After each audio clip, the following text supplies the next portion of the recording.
إذا ما قال لي ربي أما استحييت تعصيني وتخفي. بات کی دراصل حقیقت کیا تھی؟ تھوڑا سا یہ تو میاں تب پتہ چلتا ہے نا جب آپ کسی کے قریب جاتے ہیں، جب آپ کسی کو تھوڑا دیکھ لیتے ہیں، پھر آپ کو اندازہ ہوتا ہے کہ سامنے والا کتنا میٹھا ہے، وہ کتنا خوبصورت ہے. ہم لوگوں نے دور سے لوگوں کے بارے میں فیصلہ کیے، اس لیے ہماری بدگمانیوں نے معاشرہ میلا کر دیا، ہماری بری سوچوں نے لوگ گدلے کر دیے. ہمیں ہر آدمی کے اندر کچھ نہ کچھ عیوب، کچھ نہ کچھ نقائص، کچھ نہ کچھ کمزوریاں نظر آنے لگی ہیں. ساری زندگی سامنے والے کا چہرہ صاف کرتے گزار دی، کاش کبھی اینک کا شیشہ بھی صاف کیا ہوتا. ساری زندگی سامنے والے کا گھر ہی صاف کرتے گزار دی، کاش میرے بھائی کبھی اپنی آنکھوں کا بھی معائنہ کرایا ہوتا، کبھی اپنے ذہن پر بھی تھوڑی کوشش کی ہوتی. ضروری تو نہیں ہے میرے بھائی کہ جہاں جہاں ہمیں گرد نظر آ رہی ہے وہ واقعہ گرد ہی ہو. ضروری تو نہیں کہ جہاں جہاں ہمیں میل نظر آ رہی ہے وہ واقعہ میل ہی ہو. تھوڑا سا سوچ لینا چاہیے، تھوڑا سا غور کرنا چاہیے، تھوڑا سا قریب جانا چاہیے. اگر لوگوں کے بارے میں ہم اتنا تجسس کریں گے، تلاش کریں گے، عیب ڈھونڈیں گے. دیکھیں نا، ہم کسی شخص کے پاس جاتے ہیں تو یہ ضروری تو نہیں کہ ہمیں وہاں سے ہمیشہ بری چیز ہی ملے، ہمیں اچھائیاں بھی تو ملتی ہیں نا. اچھائیوں کی بات کریں، اچھی باتوں کی. پاکستان کے لوگوں کے بارے میں لوگ یہ کہتے ہیں بڑے سخت مزاج لوگ ہیں جی.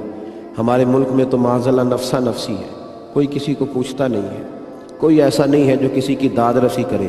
حالانکہ ایسی بات نہیں ہے. میں نے دیکھا ہے جب مظفر آباد اور کشمیر کے علاقوں میں زلزلہ آیا تھا تو بوڑھی مائیں، ان کو 30 سال ہو گئے تھے اور اپنے جہیز کا سامان، بستر، رضائی اور کمبل نکال کر کے استعمال کبھی نہیں کیا.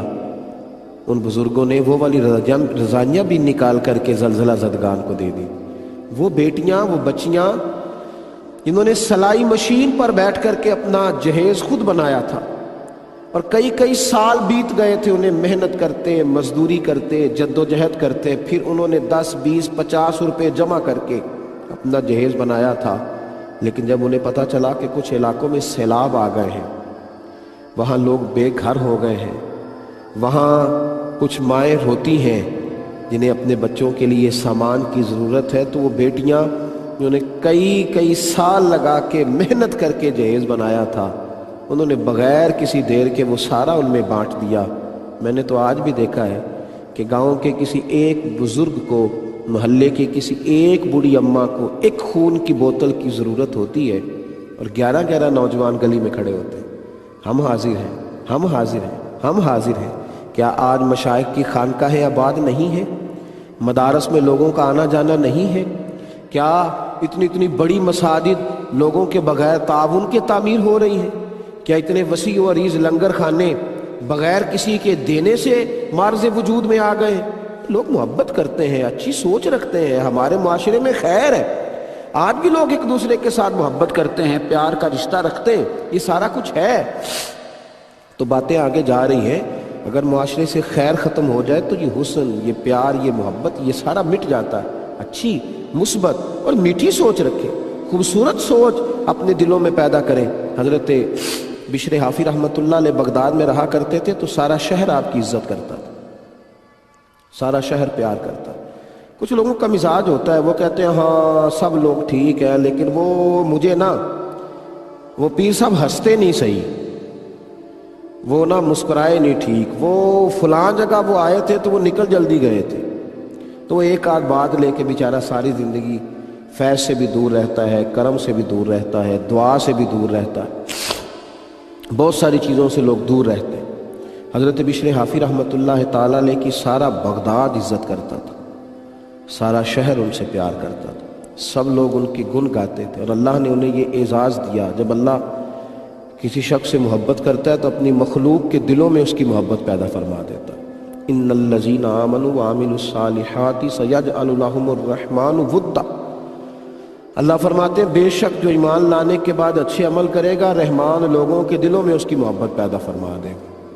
تو حضرت بشر حافی جب گلیوں میں چلا کرتے تھے نا ننگے پاؤں، تو فرشتے بھی جانور بھی گوبر نہیں کرتے تھے. جانور بھی گوبر نہیں کرتے تھے. اس انداز میں ان کا اعزاز تھا، اللہ نے انہیں نوازا تھا.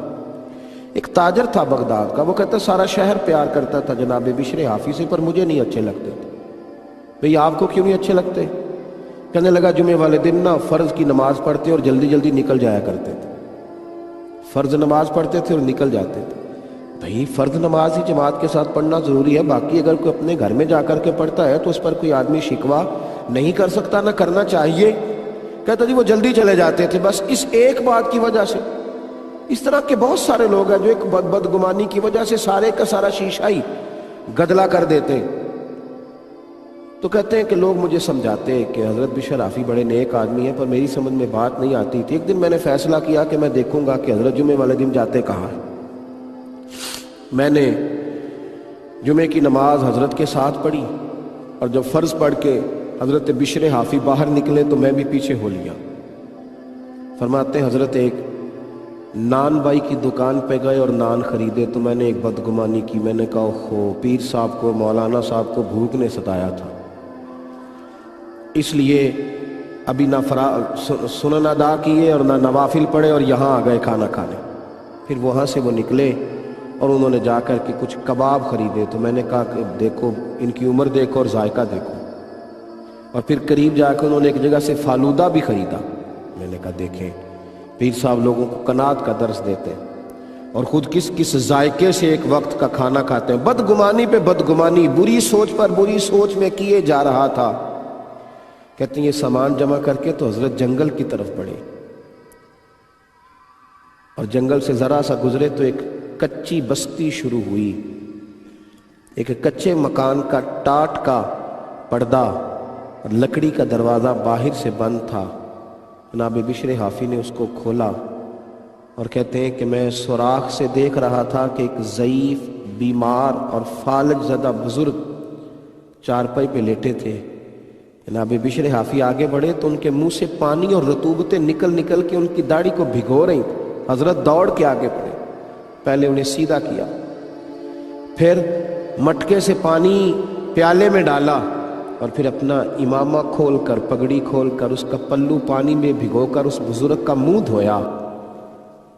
پھر انہیں بٹھایا اور پھر جب پہلا لقمہ توڑ کر کے ان کے منہ میں ڈالا تو وہ بزرگ رو پڑے. کہنے لگے بشر حافی 14 سال ہو گئے تو ہر روز آتا ہے، 14 سال مجھے تو میرے اپنوں نے بھی چھوڑ دیا ہے. اس لاش کا بوجھ تو کب تک اٹھائے گا؟ اب تو کوئی میرے قریب نہیں آتا. بس کر یار، تو کب تک آئے گا؟ بس کر، میں پتہ نہیں کب تک زندہ رہوں گا. تو جناب بشر حافی نے ان کی آنکھوں سے آنسو پونچھے.